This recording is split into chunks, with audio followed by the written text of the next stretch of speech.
Assalamualaikum warahmatullahi wabarakatuh. Perkenalkan, kami dari Program Studi Statistika 2025. Video ini dibuat untuk memenuhi tugas terstruktur dari mata kuliah Pancasila Yang diampu oleh Bapak Mairul.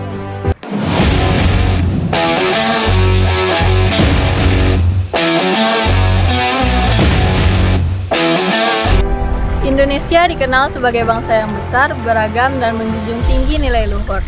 Namun di balik itu, bangsa ini sedang menghadapi tantangan serius, yaitu dekadensi moral dan korupsi. Korupsi bukan lagi kasus yang berdiri sendiri, melainkan telah menjadi masalah sistemik yang merusak kepercayaan publik, melemahkan pembangunan, dan mengancam masa depan bangsa. Pertanyaannya, apakah bangsa ini kekurangan hukum? Atau justru kita mulai menjauh dari nilai-nilai dasar yang menjadi jati diri bangsa?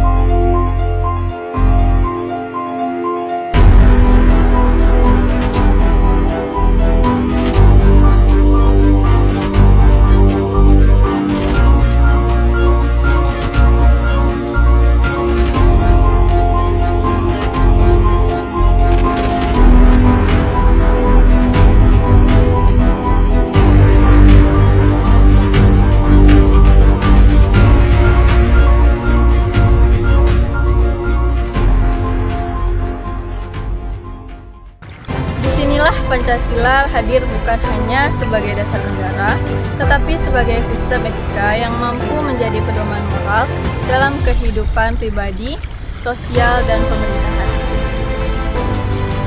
Salah satu masalah yang dihadapi bangsa Indonesia saat ini adalah menurunnya rasa semangat kebangsaan dan rasa nasionalisme, terutama di kalangan generasi muda. Masuknya budaya asing tanpa adanya filter nilai kebangsaan membuat masyarakat melupakan nilai luhur dari bangsa.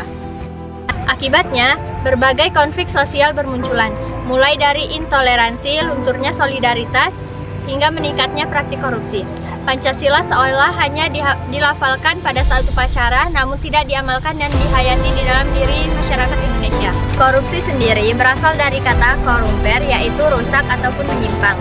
Dalam praktiknya, korupsi adalah penyalahgunaan kekuasaan dan keuangan negara demi kepentingan pribadi atau kelompok tertentu. Masalah ini bukan hanya melanggar hukum, tetapi juga mencerminkan kerusakan moral. Pancasila sebagai sistem etika. Sila pertama, ketuhanan yang Maha Esa. Sila pertama menjadi fondasi spiritual dalam sistem etika Pancasila. Kesadaran akan Tuhan menciptakan kontrol internal dalam diri manusia, sehingga seseorang tidak takut pada hukum, tetapi juga takut pada nilai moral. Semua agama di Indonesia secara tegas menolak praktik korupsi. Artinya, korupsi bertentangan dengan nilai keimanan dan tanggung jawab moral manusia kepada Tuhan. Kemudian sila kedua, kemanusiaan yang adil dan beradab. Sila ini menerapkan penghormatan terhadap martabat manusia. Korupsi melanggar nilai kemanusiaan karena merampas hak masyarakat dan memperparah penderitaan sosial. Seorang koruptor tidak bertindak adil karena mengambil sesuatu yang bukan haknya dan mengabaikan nilai empati, kejujuran, serta kepedulian sosial. Ketiga, Persatuan Indonesia. Persatuan Indonesia mengajarkan pentingnya solidaritas dan kepentingan bersama. Korupsi mencerminkan nilai sikap individualisme yang mengorbankan bangsa demi keuntungan pribadi. Akibat korupsi, rasa kepercayaan dan persatuan masyarakat melemah, bahkan dapat mengancam integritas negara. Sila keempat, kerakyatan yang dipimpin oleh hikmat kebijaksanaan dalam permusyawaratan perwakilan. Sila keempat, menekankan amanah dan tanggung jawab kepada wakil rakyat. Ketika wakil rakyat melakukan korupsi, kepercayaan masyarakat akan runtuh dan demokrasi kehilangan maknanya. Korupsi di lembaga perwakilan mencerai prinsip musyawarah dan kebijakan yang seharusnya menjadi dasar mengambil keputusan. Sila kelima, keadilan sosial bagi seluruh rakyat Indonesia. Keadilan sosial merupakan tujuan akhir Pancasila. Korupsi menciptakan kesenjangan sosial dan menghambat pemerataan pembangunan. Dana publik yang seharusnya digunakan untuk kesejahteraan rakyat justru dinikmati oleh segelintir orang, sehingga keadilan sosial sulit terwujud. Peringkat Indonesia yang masih berada di posisi 99 dari 180 negara bukan sekedar angka statistik. Angka ini adalah cermin kepercayaan publik yang retak. Semakin rendah peringkat, semakin rendah pula keyakinan masyarakat bahwa sistem berjalan jujur dan adil.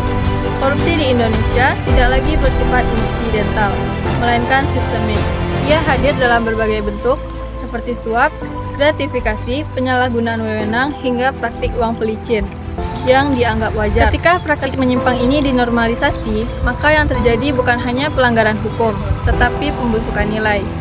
Krisis etika muncul saat nilai Pancasila hanya berhenti sebagai slogan, bukan pedoman hidup. Secara formal, kita mengakui keadilan, kemanusiaan, ketuhanan, tetapi dalam praktiknya masih sering dikalahkan oleh kepentingan pribadi dan kelompok. Disinilah letak paradoks bernegara kita. Ketika luhur di atas kertas, namun rapuh dalam pelaksanaan. Pencegahan korupsi harus dilakukan secara menyeluruh melalui internalisasi nilai Pancasila. Pada level individu, nilai Pancasila menjadi kompas moral. Pada level keluarga, nilai kejujuran dan tanggung jawab ditanamkan sejak dini. Pada level pendidikan, penguatan pendidikan karakter menjadi kuncinya. Pada level organisasi dan negara, keteladanan pemimpin dan konsistensi kebijakan sangat menentukan. 4 mekanisme utama pencegahan korupsi adalah kesadaran spiritual, empati kemanusiaan, solidaritas nasional, dan keadilan distributif.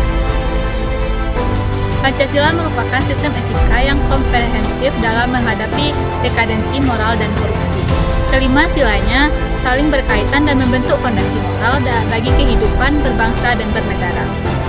Korupsi bukan hanya pelanggaran hukum, tetapi pengkhianatan terhadap nilai Pancasila.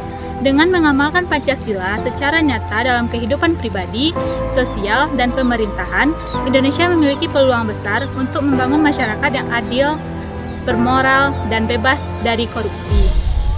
Perubahan besar selalu dimulai dari nilai kecil yang dijalankan secara konsisten.